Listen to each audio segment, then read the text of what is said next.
Kaya maasa pa po kami, pero rally na po. Rally na po. Mga tao, nagrarally na. Ako po, sasama ako dyan sa Luneta sa September 21. Ano ba mga powers niya?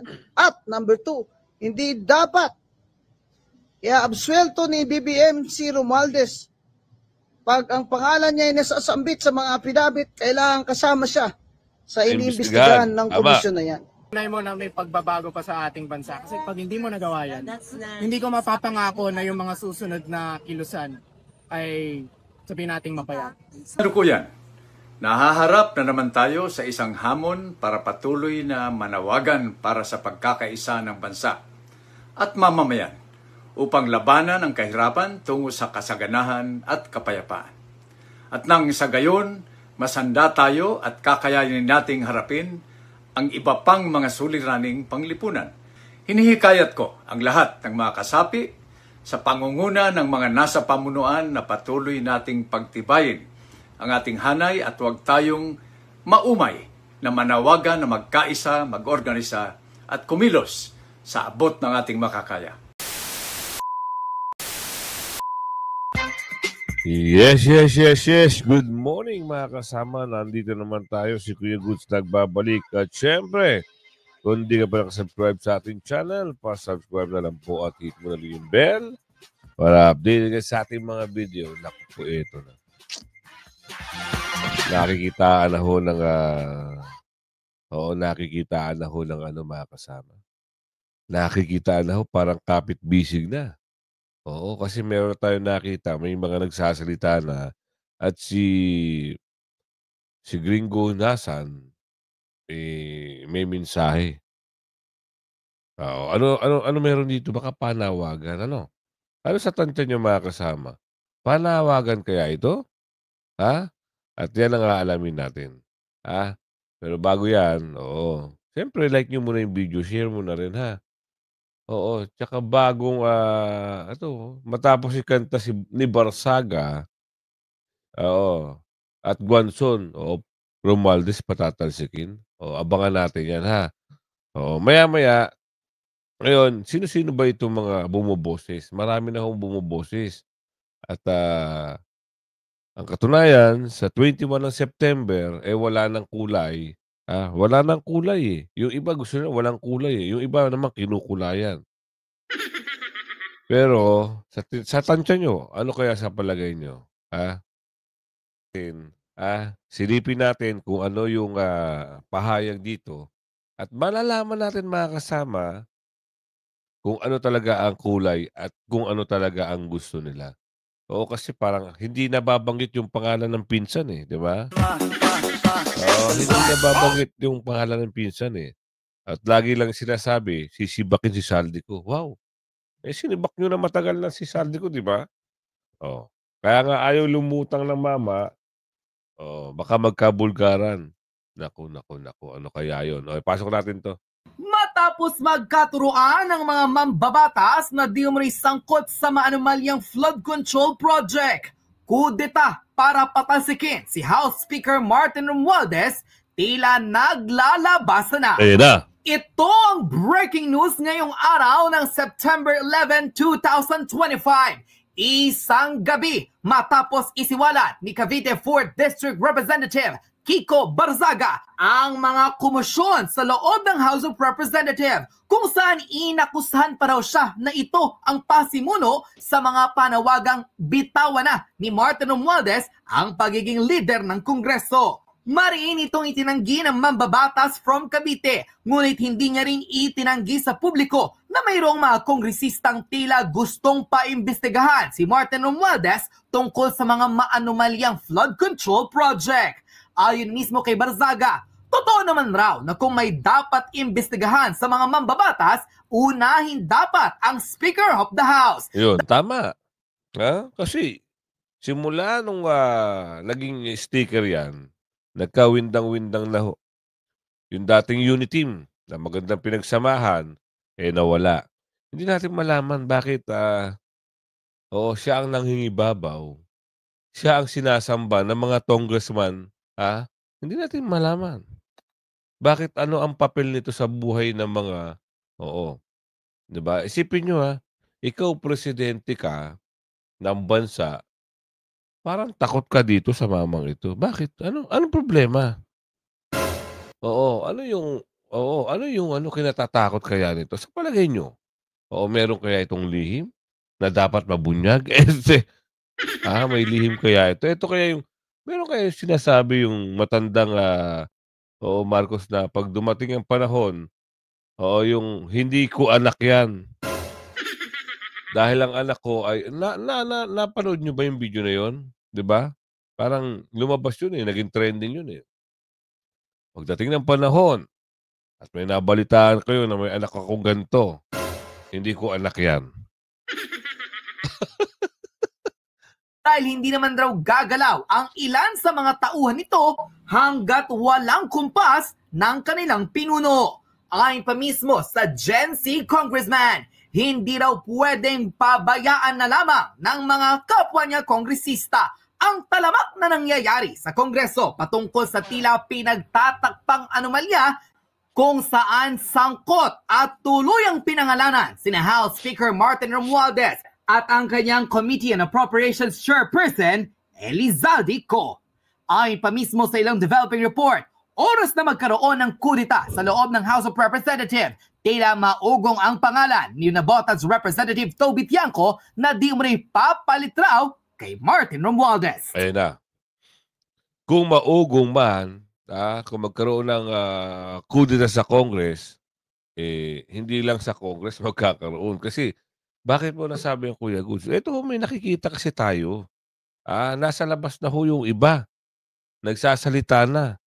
Yung iba, mga siklista. Yung iba, mga motor club, motorcade, mga motorista, mga miyembro ng motorista. O yung iba, yung mga, ano ba tawag yun? Mga co-op, estudyante, private sector. Madami. Ilang petsa, anong petsa na ho?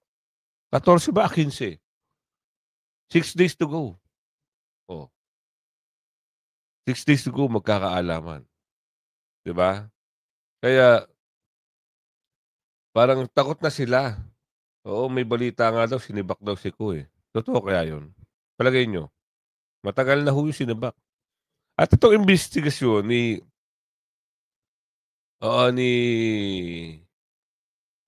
Mayor Magalong, meron namang asong nangihimasok. Meron namang umatungal na, bakit hindi siya mag-ingay, dito sa mga korap na congressman? Bakit hindi niya batikusin? Di ba? Pansin nyo lang. Napansin lang din natin yan, eh. Pero pag sa mga Duterte, mabilis siya. Noong nakaraan, wala masyado ingay yung pangalan niya. Baka hindi pinonduhan. Ngayon, ito na naman, pasok.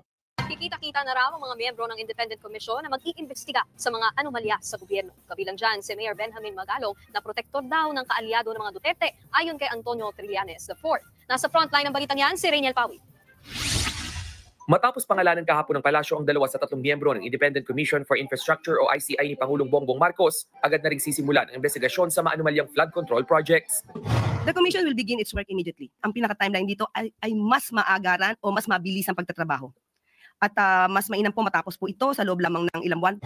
Bukas daw ay posibleng mag-convene ang mga miyembro ng ICI. Suportado ng Bureau of Internal Revenue ang Independent Commission.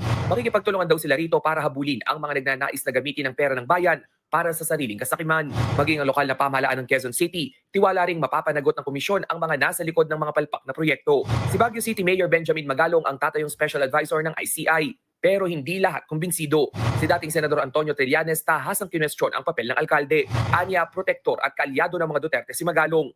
Dagdag pa niya, malinaw ang pagkiling ni Magalong matapos suportahan si Senator Bongo noong eleksyon. Noong isang linggo lang binanatan ni Trillanes si Magalong online dahil sa hindi raw pagpapangalan sa mga nasa likod ng palpak na proyekto sa Baguio. Binanggit na raw kasi sa kanya yan ng alkalde noong 2022. Kaya tanong niya, natatakot bang kumanta si Magalong o dahil kaalyado niya umano ang mga Duterte? Maging si House Infrastructure Committee Co-Chair Representative Terry Ridon, nagbabala rin. Even against our committee, meron siyang 3 mga sinabi na inuyurakan po yung integridad at reputasyon. Tinawag na kaming nagmamaang-maangan, tinawag na kaming mga kriminal. So kailangan mas sift through ng commission, alin po doon, yung meron siyang mga pinangalanan ng mga personalidad. Alin po doon, meron siya actual na mga proyekto, it might prejudice their investigation. Wait lang kayo. Andyan na nga eh. Magkakaroon ng investigasyon eh. Pag yan ho ay napatunayan, wag naman sana kasama ang pangalan mo. Magkakaalamanan yan. Kaya hintayin nyo muna. Pinayagan naman siya ng Pangulo. Kinuha nga siya. Bakit kayo natatakot? Yun lang. Malaya raw si Magalong na gawin ang kanyang gusto kabilang ang pagtukoy sa mga kongresistang umano'y kumukubra ng kickback. Pero ayon kay Ridon, He doesn't have to withdraw. Inhibit only on specific cases. Specific cases lang po na meron siyang previous statements that might show na, or that might indicate some bias or prejudice. pero giit ni Magalong, iiwan niya ang politika at magiging patas bilang investigador. I cannot be political about it because as an investigator talagang dapat you should set aside biases. Kasi pag nahaluan yan, naging political yan, wala ng credibility. Samantala sa mga susunod na araw mismong si Pangulong Marcos na raw ang magpapangalan kung sino ang uupong chairperson ng Independent Commission. Abangan nyo na lang kung sino yung mga yan. Diba? Bakit ba kasi tinatago nyo ito si Saldico? Ano bang meron kay Saldico? Bakit hindi nyo ilabas para imbestigahan? Diba? Ganun lang kasimple yun eh. Kung wala naman kayong bahid korupsyon at hindi na nadamay ang pangalan nyo, magpa-imbestiga kayo. Humarap kayo sa media. At itong si Balulong, dapat din itong humarap eh. Bakit ayaw magsalita ni Balulong, no? Diba? Yun lang. Lagi siya merong spokes. Ilan ang spokes ng hinair para idepensahan siya. Merong Magalong representative ko dapat unahing imbestigahan sa issue. Bakit kasi wala? Ilabas nyo. Ilabas nyo ito si Saldico para malaman kung sino talaga ang nasa likod ng pandudoromo. Baka mamaya lumutang ang pangalan ng kanyang mga amo. Diba? Kaya nagtatago. Nagtatago ba o nagpapagamot? Nagpapagamot sa Amerika. Kasi 90/60. Grabe, no? Hindi pa naging 90/30. Tuloy. Grace, bakit itinuturing ni Mayor Magalong na susi sa issue ng flood control project si Congressman Zaldico? Yes, Ella, magandang tanghali. Itinuturing ni Mayor Benjamin Magalong na susi si Ako Bicol Party List Representative Elizalde Co sa issue ng flood control projects. May direktang koneksyon si Co sa mga kumpanyang kontratista na nakinabang sa mga proyekto. Giit ni Magalong, napakalaki ng pondo na dumaan sa grupo ni Co na dapat sana ay naipatayo ng libo-libong bahay at socialized projects. Aniya, ang mga kasamahan ni Co ay nagbubulag-bulagan sa anomalya sa kabila ng malinaw na ebidensya ng pakikinabang. Tama. Dahil dito, giniit ni Magalong na si Co ang dapat unang imbestigahan bilang central figure sa kontrobersiya. Pakinggan natin ang pahayag ni Mayor Magalong. Siya naman talaga dapat ang unang imbestigahan dyan. Siya naman ang susi talaga niyan eh. Di ba? Ang problema, yung mga kasamahan niya dyan na tiwali, nagmamaang-maangan pa. Nakinabang siguro. Nagbubulag-bulagan pa sila. Alam naman nila kung sino yung mga involved dyan eh. Kilala nila lahat. Kulang na lang nga rito. Banggitin ko pa yung pangalan ng iba. Next time na lang. Doon ko na lang papanggitin siguro sa house. Yun. Dyan unahin yan siguro. Yan si Mr. Saldico. Kaya pala natatakot itong mga nagsalita na talaga si Mayor Magalong. Sa house niya babanggitin lahat. Exciting to. Ito yung exciting part. Kung sino-sino yung dorobo na papangalanan. Sa House of Representative, uugong ang pangalan ng mga dorobo. Agoy. Siya ang susi sa lahat. At alam naman na gumagalaw lang yan. Hindi nalalaman ng boss niya. Ayon pa sa alkalde, maraming opisyal ang posibleng sangkot kasama ang mga tiwaling kontratista at ilang matataas na tao sa DPWH. Binunyag din ni Magalong na kasalukuyang nagde-develop ang kanyang tanggapan ng isang website kung saan direktang makakapag-ulat ng ebidensya ang publiko laban sa korupsyon. Inaasahan na rin niya ang kanilang grupo na lalo pang titindi ang gagawing propaganda ng mga sangkot sa katiwalang ito para iligaw ang publiko at itago ang katotohanan. Well, I'm pretty sure now. Confident ako na itong mga tiwaling politiko, kasabwat na rin nila yung kanilang mga kasamahan dyan sa DPWH, sa mga contractor, talaga nagpupul ng mga resources para mag-hire ng mga mamahaling PR firms. At para talagang i-divert yung mga issue, gawa ng mga kung ano-ano na lang. Pero anyway, ang importante rito, nakatuon ng atensyon ng ating presidente dito sa flood control. At kita nyo naman kahapon, pati si Executive Secretary nagsalita na rin. Ngayon, sisiraan nila yan. Ganon din yung ginawa nila kay Congressman Toby Chanco. Sama-sama din itong mga people associated with Saltico. Totoo yan. Yan yung nangyayari. Pag alam nilang technique sa kanilang grupo, itong mga nasasabing mga dorobo, sinisiraan. So, ang ginawa dito kay Mamang Quezon, tinik si Mamang Quezon siniraan. O ngayon, wala na yung ugong-ugong na tumanggap siya. Wala na meron pa ba? May balita pa ba? Isang beses lang na balita yun. Kinabukasan, ayun, si Bak. Sabi nga ng bawi-bawi lang yan. Bawi-bawi lang yan. Totoo yan. Baka bawi-bawi nga lang talaga ang mangyari sa mga susunod na usapin.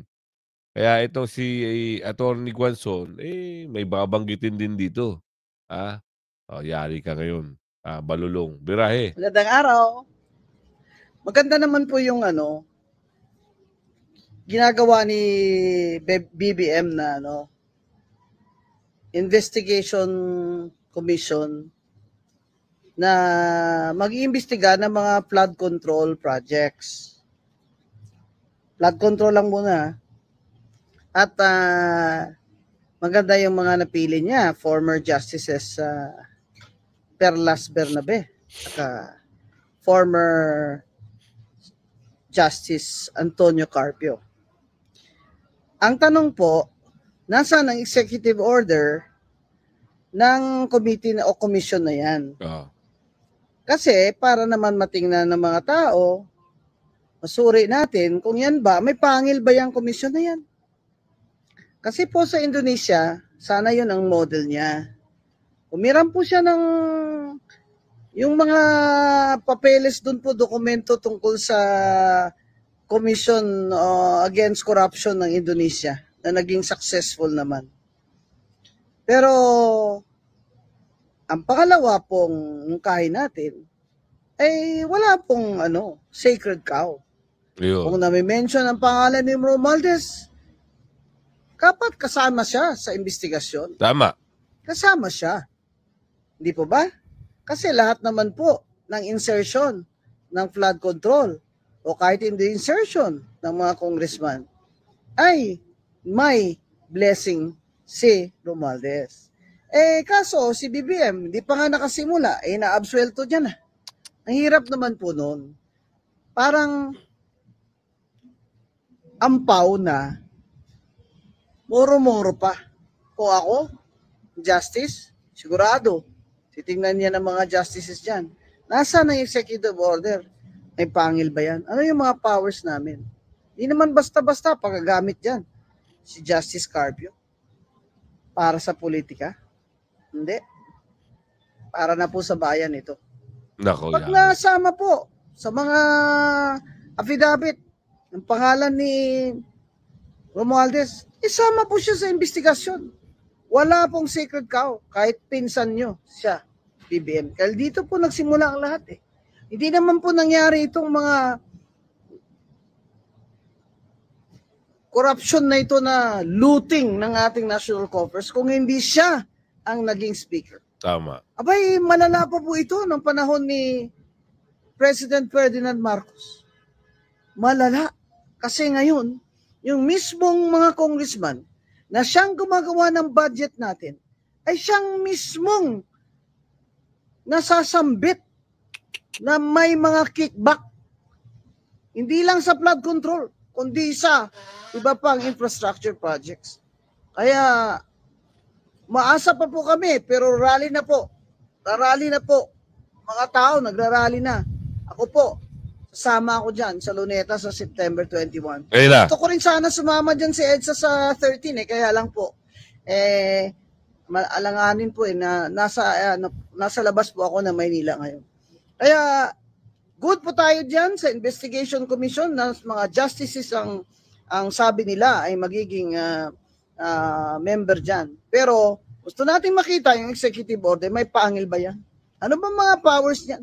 At number 2, hindi dapat absuelto ni BBM si Romualdez pag ang pangalan niya ay nasasambit sa mga apidabit, kailangan kasama siya sa iniimbestigahan ng Tama. komisyon na yan. Attorney Rowena Bonson po. Tanyo. Ito yari ka ngayong bungit-ngit. Ay, balulong. Di ba? Pag mga ganyan at nadadawit ang pangalan, bakit kasi nililihis ng usapan? Bakit ayaw pag-usapan? Bakit ayaw tumbukin? Bakit pinagtatanggol? Anong problema? Oo, what's wrong? What's wrong? Anong problema? Bakit pinagtatanggol nyo ito lang si Balulong? Ang daming dumidepensa kay Balulong Oo, ilang kongresista, oo, at isang leader. Yung interview nga ng isang babae. Kahit ba yung kamag-anak, wala sang sinabi na yes. Nilist niya kagad yung sagot. Diba? Aatin, Si Atty. Guanzon, aatin. Tandaan nyo yan, Kung kayo, wait lang.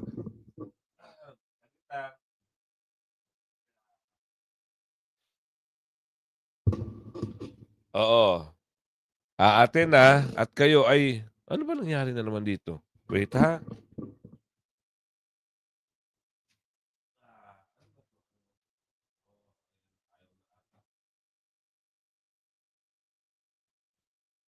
Kabila naman. May marimar naman. Wait lang ulit.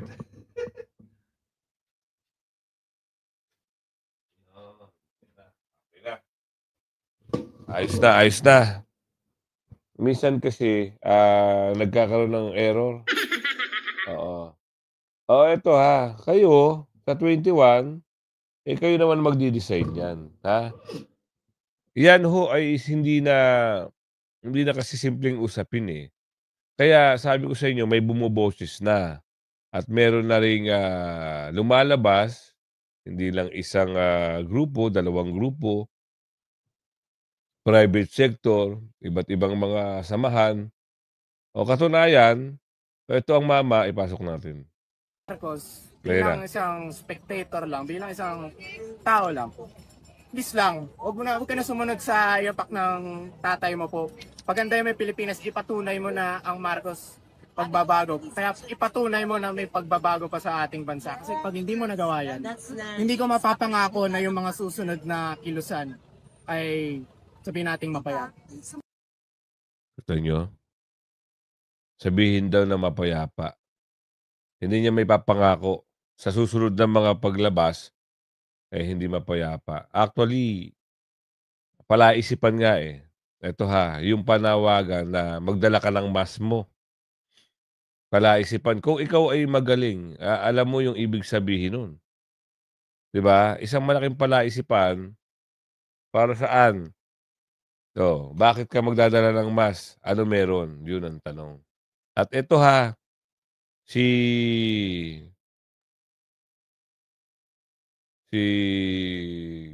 Gringo Hunasan ay lumabas na rin. Sa puso, champion tayo. Wait lang Wait lang, bakit ba? Nagkakaroon ng error. Yan. Sa puso diyan. May kapit bisik tayo, kapit puso. Kapit puso. Tama tayo sa puso. Okay. Kapit bisig, kapit puso. Ito pa. Ito pa yung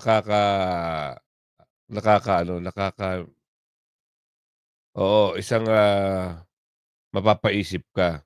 Pasok natin.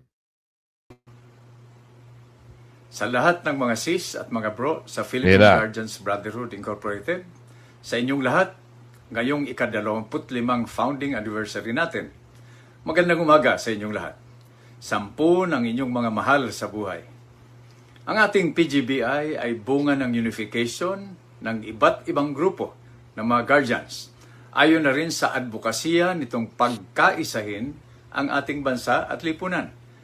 Mula noon hanggang ngayon, patuloy natin itong ginagawa kahit alam natin na hindi madali.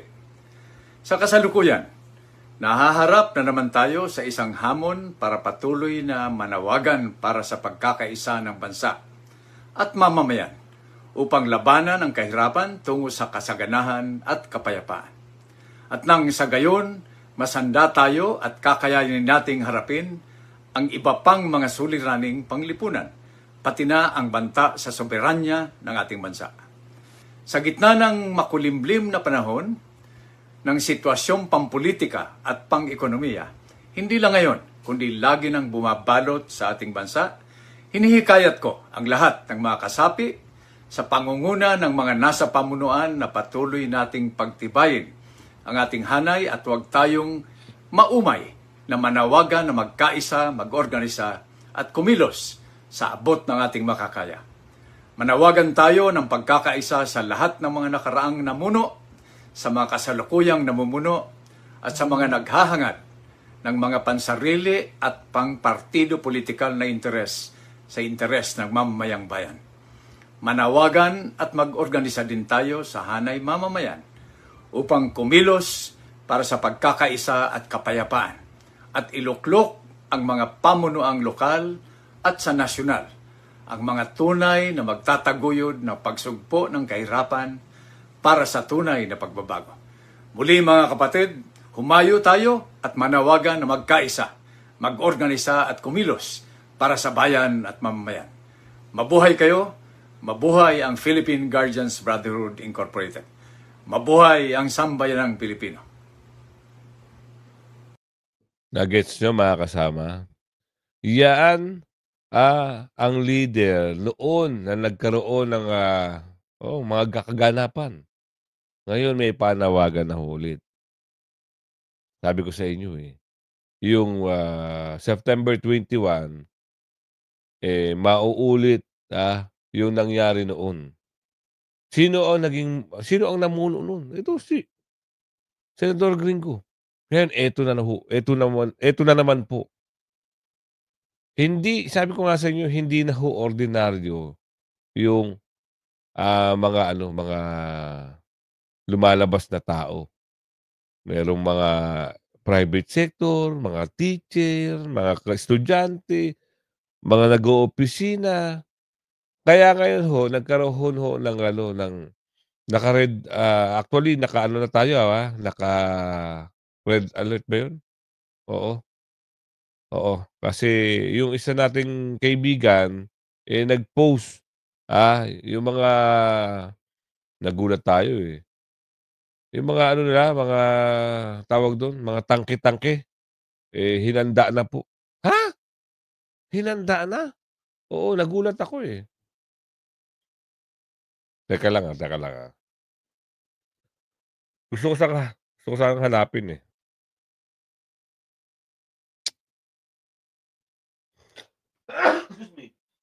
Gusto ko sana siyang hanapin. Kasi kahapon, pinost niya yon na pinalabas na yung mga tangke nila. Saan nila dadali sa tangke? Yung tangke nila. Tangke ba ng gasol yung pwedeng ilabas? Hindi. Tangke ho ng Alam niyo yung ibig sabihin? Nagulat ako sa kanya Kaibigan ko yun. Kaibigan ko siya.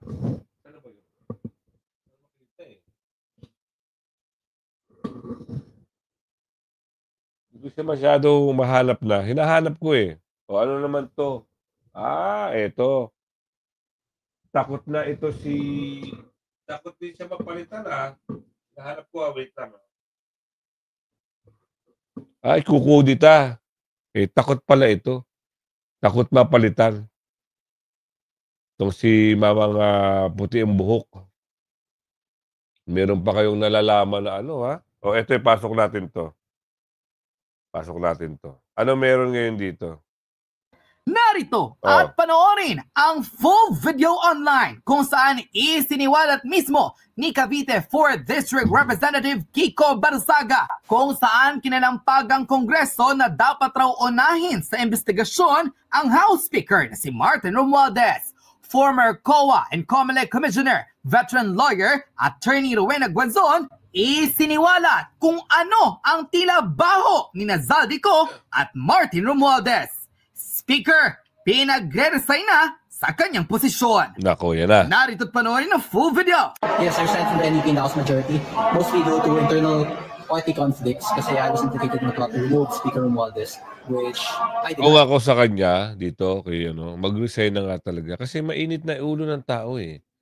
Sobrang init ng ulo ng tao sa nangyayari ngayon. Mantakin nyo magtatrabaho ka ng maayos. Ng maayos. Tapos,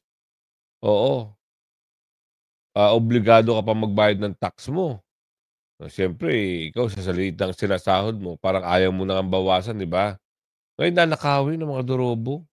Ang kapal ng mga mukha. Di ba? Sipin mo ang kakapal ng mga mukha nito mga ito. Di ba? Ito pala si Atty. Trixie, Kailan ba to? Kahapon. Pasok natin to, Bigyan lang natin ng isang slide si Atty. Trixie. Kahapon ata ito. Ayan. Kinagagalak ko makita lahat Pilipino ngayon. Ibig sabihin, may pakya ang Pilipino. Tama! Laban na tayo! Tama!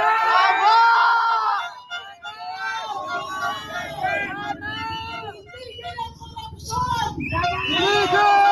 Sabihin natin lahat ng mga buhaya dyan, kung saan sila lumulong na, tama na! Yung bagya namin nasa pulsa nila! Nako. Pigilan na nila yung pagpinakaw nila sa akin. Pigilan na nila yung kakulangan ng serbisyo. Nasaan na yung mga pangako na makatatamis ng eleksyon? Paglalaban daw nila tayo. Nauna pa sila dun sa nakawan. Tama! Nasaan na yung pinangako nilang serbisyo?